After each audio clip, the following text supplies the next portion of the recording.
욥기서 36장 1절로 25절 말씀. 1절. 엘리후가 말을 이어 이르되 나를 잠깐 용납하라. 내가 그대에게 보이리니 이는 내가 하나님을 위하여 아직도 할 말이 있음이라. 내가 먼 데서 지식을 얻고 나를 지으신 이에게 의를 돌려 보내니라. 진실로 내 말은 거짓이 아니라 온전한 지식을 가진 이가 그대와 함께 있느니라. 하나님은 능하시나 아무도 멸시하지 아니하시며 그의 지혜가 무궁하사 악인을 살려두지 아니하시며 고난받는 자에게 공의를 베푸시며 그의 눈을 의인에게서 떼지 아니하시고 그를 왕들과 함께 왕좌에 앉히사 영원토록 존귀하게 하시며 혹시 그들이 족쇄에 매이거나 환난의 줄에 얽혔으면 그들의 소행과 악행과 자신들의 교만한 행위로 알게 하시고 그들의 귀를 열어 교훈을 듣게 하시며 명하여 죄악을 돌이키게 하시나니 만일 그들이 순종하여 섬기면 형통한 날을 보내며 즐거운 해를 지낼 것이요 만일 그들이 순종하지 아니하면 칼에 망하며 지식이 없이 죽을 것이니라. 마음이 경건하지 아니한 자들은 분노를 쌓으며 하나님이 속박할지라도 도움을 구하지 아니하나니 그들의 몸이 젊어서 죽으며 그들의 생명은 남창과 함께 있도다. 하나님은 곤고한 자를 그 곤고에서 구원하시며 학대당할 즈음에 그의 귀를 여시나니 그러므로 하나님이 그대를 환난에서 이끌어내사 좁지 않고 넉넉한 곳으로 옮기려 하셨은즉 무릇 그대의 상에는 기름진 것이 놓이리라. 이제는 악인의 벌이 그대에게 가득하였고 심판과 정의가 그대를 잡았나니 그대는 분노하지 않도록 조심하며 많은 뇌물이 그대를 그릇된 길로 가게 할까 조심하라. 그대의 부르짖음이나 그대의 능력이 어찌 능히 그대가 곤고한 가운데서 그대를 유익하게 하겠느냐. 그대는 밤을 사모하지 말라. 인생들이 밤에 그들이 있는 곳에서 끌려가리라. 삶과 악으로 치우치지 말라. 그대가 환난보다 이것을 택하였느니라. 하나님은 그의 권능으로 높이 계시나니 누가 그같이 교훈을 베풀겠느냐. 누가 그를 위하여 그의 길을 정하였느냐. 누가 말하기를 주께서 불의를 행하셨나이다 할 수 있으랴. 그대는 하나님께서 하신 일을 기억하고 높이라. 잊지 말지니라. 인생이 그의 일을 찬송하였느니라. 함께요. 그의 일을 모든 사람이 우러러 보나니 먼 데서도 보느니라. 아멘. 오늘은 엘리후가 자신의 말을 지혜로운 말이다 전제하에 말을 시작합니다. 4절에 보면 진실로 내 말은 거짓이 아니라 온전한 지식을 가진 이가 그대와 함께 있느니라. 엘리후 자신을 온전한 지식을 가진 사람, 거짓이 없는 사람이라고 말하지만 자기가 의롭다고 스스로 경건하다, 자기의 말이 온전한 지식이라고 표현하지만 하나님 편에서 보면 지금 이 사실은 엘리후가 자기는 거짓말이 아니다고 말하지만 지금 이 사건이, 이 일이, 욥이 고난당하는 이 일이 하나님 뜻 안에 있다는 사실을 욥은 지금 모르고 이 말을 하고 있는 거예요. 그러니까 사실 엘리후의 말은 틀린 말이 없습니다. 선과 악으로 나누었고 악인은 벌을 받을 것이며 선한 자는 하나님께서 복을 주실 것이다. 그리고 이 말을 듣고 순종하는 자는 복을 받을 것이고 불순종하는 자는 고난에 참여하게 될 것이다. 이 말이 틀린 말이 없죠. 근데 하나님의 뜻을 모르면 엘리후와 같은 실수를 하게 돼 있는 것이죠. 사실 욥은 고난을 받을 만한 불순종이 있어서 악을 행해서가 아니라 욥은 하나님께서 그를 너무나도 신뢰하셨기 때문에 사탄에게 그를 내어주었을 뿐입니다. 그러니까 까닭 없이 고통을 당하고 있는 것이죠. 그러니까 이 상황 속에서 사람들은 잘 모르니까 이렇게 욥에 대해서 이런 평가를 내리고 있다는 것이죠. 그런 측면에서 보자면 참 욥의 입장에서 얼마나 지금 황당하고 서운한 얘기를 듣고 있습니까? 그렇죠? 자, 우리가 그래서 말을 할 때 이걸 생각해야 되는 거예요. 말을 할 때 내 말이 틀릴 수도 있구나. 하나님의 뜻을 모르면 자기도 모르는 사이에 정말 천만이지만 상대 마음을 위로하기보다는 마음 아프게 할 수 있다는 것이죠. 엘리후의 말이 틀렸다는 것이 아니라 엘리후가 지금 하나님의 뜻을 모르는 상태에서 이야기하기 때문에 실수를 하고 있는 것이죠. 욥의 입장에서 보면 틀린 말은 없습니다. 그러나 이 말이 욥에게 지금 필요한 말은 아니라는 것이죠. 그래서 우리가 경건하여 하나님의 뜻을 살필 수 있다면 지금 내가 할 수 있는 말을 하나님께서 내 입술에 주실 것입니다. 지금 내가 무슨 말을 해야 될지 또 어떤 행동을 해야 될지 옳은 것이 꼭 옳지 않다. 여러분 이해가 되시죠? 옳은 말이지만 꼭 옳지 않을 수 있다. 상대가 지금 들어야 할 말이 무슨 말인지 옳은 말이라고 다 하면 그러나 그 말이 시의적절하지 않을 수 있고 그 사람에게 합당하지 않을 수 있다는 것이죠. 자, 오늘 말씀을 가볼게요. 6절 보시죠. 6절 악인을 살려두지 아니하시며 하나님은 그런 분이라는 거예요. 악인을 살려두지 않으시며 고난받는 자에게 공의를 베푸시며 욥기 36장 6절 악인을 살려두지 않으시며 고난받는 자에게 공의를 베푸시며 자, 하나님은 어떤 분이십니까? 하나님은 악인을 살려두지 않은 분이십니다. 그리고 7절 그의 눈을 의인에게서 떼지 아니하시고 그를 왕들과 함께 왕자에 앉히사 영원토록 존귀하게 하시며 그러니까 악인에 대해서는 살려두지 않고 고난받는 자에게 공의를 베푸시는데 의인에 대해서는요 눈을 떼지 않고 왕들과 함께 왕좌에 앉히시고 존귀하게 하신다. 이게 하나님의 방법이시다. 악인들은 이렇게 벌을 내려주시고 선인들, 의인들에 대해서는 하나님께서 왕좌에 높여주실 것이다. 그리고 8절 말씀 볼게요. 혹시 그들이 족쇄에 매이거나 환난의 줄에 얽혔으면 이 결과죠. 삶에 나타난 결과 족쇄에 매이거나 환난의 줄에 얽혀있는 사람을 보거든. 이것은 9절 같이 읽어볼게요. 9절과 10절 시작.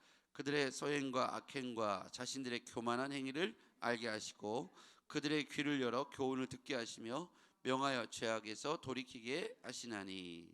자, 족쇄에 매이거나 환난의 줄에 얽혀있는 이 고난의 결과는 왜 그렇게 되었을까? 그것은 그들의 소행과 악행과 자신들의 교만한 행위를 깨닫게 하시려고 꼭 또 그 악한 자들의 귀를 열어서 교훈을 듣게 하시며 죄악에서 돌이키게 하시려고. 그러니까 욥에게 이 말을 하는 이유는 뭡니까? 지금 너가 너의 소행과 악행과 너의 교만을 즉시로 회개하고 귀를 열어서 교훈을 들으라. 그리고 죄악에서 돌이키라. 11절 만일 그들이 순종하여 섬기면 형통한 날을 보내며 즐거운 해를 지낼 것이요 만일 그들이 순종하지 아니하면 칼에 망하며 지식이 없이 죽을 것이니라. 순종할 것이냐 불순종할 것이냐 그것은 형통한 날을 볼 것이냐 아니면 불순종을 인하여 칼에 망하여 죽을 것인가. 참 무서운 말이죠.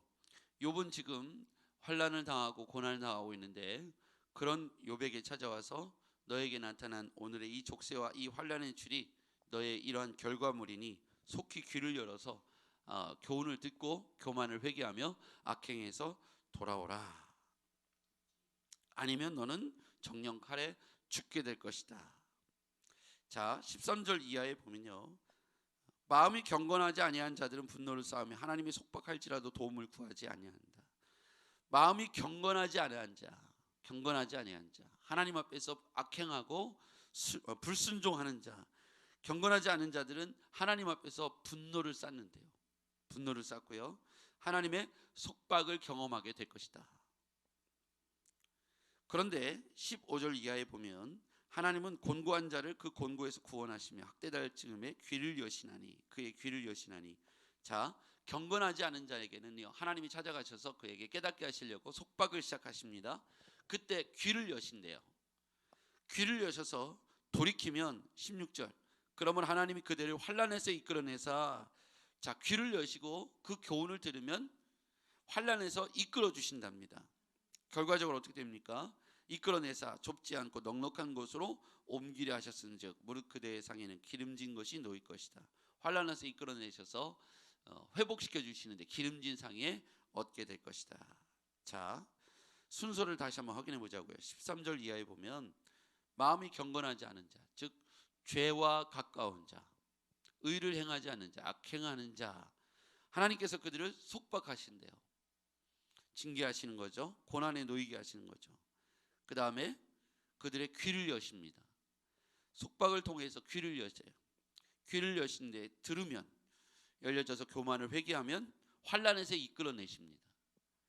환난에서 이끌어내셔서 그들에게 기름진 상을 베풀어 주신다는 거죠. 우리는 이 순서를 잘 기억해 볼 필요가 있습니다.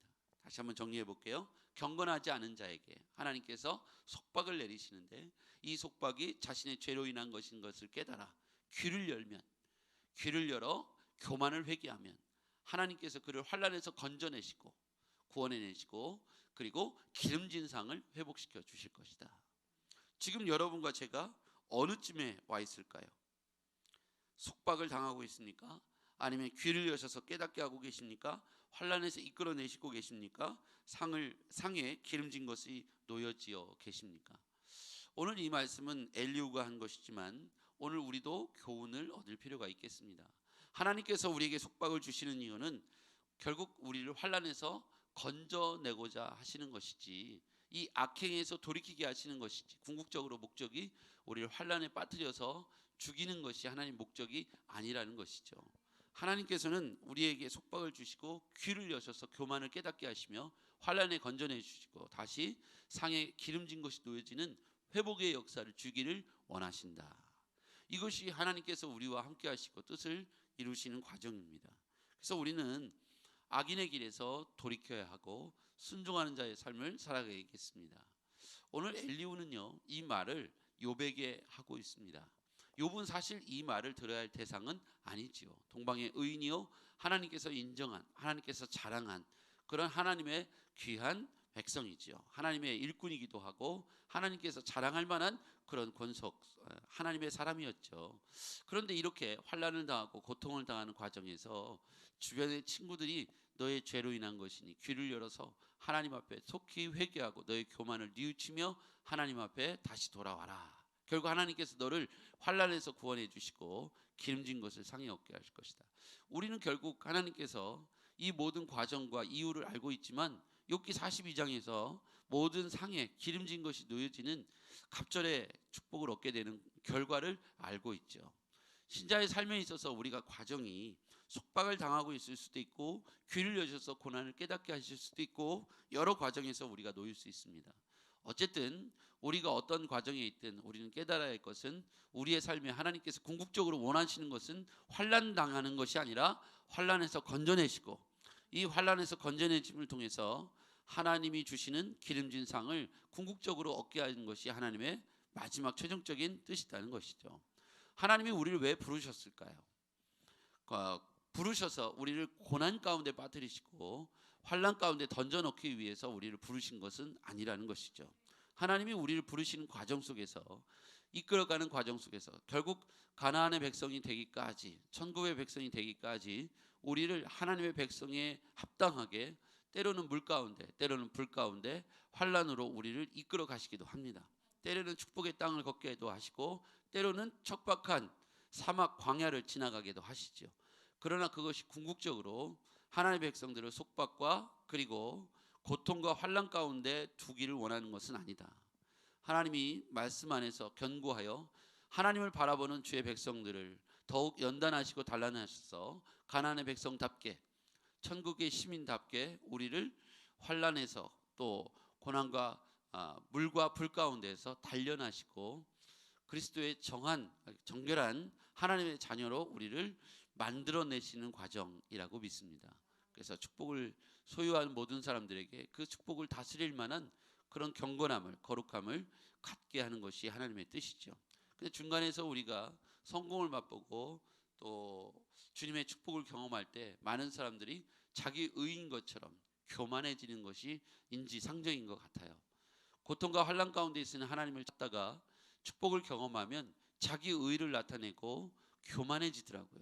그래서 하나님께서 다시 물과 불 가운데 던지셔서 그들을 단련하시고 하나님만 바라보도록 이끌어 가시더라고요. 이스라엘의 광야 출애굽 역사를 보시면 잘 알 수 있습니다. 그들 가운데 정말 광야에서 기적을 베풀어 주시고 그들 가운데 만나 매출하기를 주시고 하나님의 홍해에서 이스라엘 백성들이 애굽의 군사들이 수몰되는 것을 다 지켜보게 하셨잖아요. 그런데 이들이 그 마음을 그대로 가지고 살면 좋은데 시간이 지나면서 교만해지고 하나님을 원망하고 또 과거를 다시 돌아가고 싶어 할 때 하나님은 그들 다시 고통과 환난 가운데 던져넣으셔서 하나님만 바라보도록 영적 광야를 다시 허락하시더라는 것이죠. 그 이유는 가나안에 들어갈 만한 하나님의 백성으로 준비하는 과정이라는 것입니다. 결국 우리도 지금 걷고 있는 이 땅의 삶이 우리가 영적 가나안의 저 천국의 백성이 되기 위한 그런 시민에 합당한, 그리스도인에 합당한 삶의 경건함을, 또 겸손함을, 또 순종함을 만들어 빚어가는 과정이라는 것이죠. 그래서 지금의 우리의 가정이 속박일 수도 있고 환난에서 있을 수 있지만 귀를 열어서 하나님이 우리에게 주시는 말씀을 듣고 다시 순종하여 우리의 상에 기름진 것이 놓일 수 있도록 하나님의 말씀에 귀 기울이고 무릎 꿇고 손을 모을 수 있는 우리가 되었으면 좋겠습니다. 마침내 우리에게 욥기 42장의 역사는 드디어 돌아오게 될 것입니다. 오늘 욥기 36장을 들여다봤습니다. 욥기 36장을 통과해야 욥기 42장이 있는 것이죠. 우린 더욱 인내하고 그 땅, 그 나라, 그 시민에 합당한 마음의 또 삶의 경건함을 준비하시기를 주의 이름으로 축복합니다. 기도하겠습니다. 전능하신 아버지 하나님 감사합니다. 오늘 우리가 주의 말씀을 들었습니다. 욥기 36장을 살아내는 자들에게 욥기 42장에 상에 기름진 것이 놓여지는 축복을 경험하게 될 줄 믿습니다. 오늘 우리의 삶의 위치를 깨달아 교만하고 있다면 아버지 하나님 겸손하게 하시고, 불순종의 자리에 있다면 순종할 수 있는 삶이 되게 하여 주시옵소서. 우리의 삶의 형편과 위치를 깨달아 하나님 앞에 손을 모으고 무릎을 꿇는 우리의 손과 마음과 우리의 입술의 간구를 들어응답하여 주시옵소서. 예수님의 이름으로 기도했습니다. 아멘.